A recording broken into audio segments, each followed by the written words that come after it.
Idol Dennis, please come in. Atraksyon ti Sunflower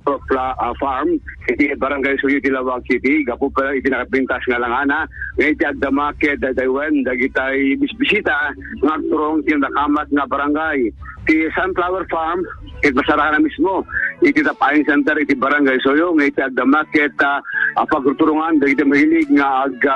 groupie selfie para palang karati na pintas nga views na kinapintas nga pa nagukrad iti Sunflower no teng ital daw no iti Mumalen iti agdamakit maragsakan iti Barangay Council agaboteng inot iti panakamammo iti Sunflower iti Barangay Suyong iti agdamakit patok kadagita mahilig nga aga picture gabuti kapimpinas nga na very colorful iti sabsabong iti Sunflower plano iti Barangay Suyo nga padakilim pa dati ma-farm kasi ang barang attraction iti barangay da masiglaeng nga masarakan iti dike iti Yasyo Tilawag Sakbay nga agturong iti Metro La Paz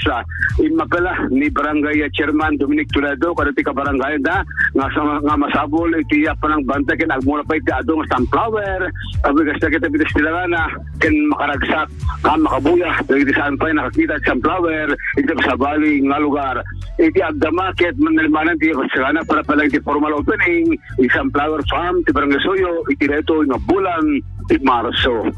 Idol Dennis Alitio, Tatak, IFM.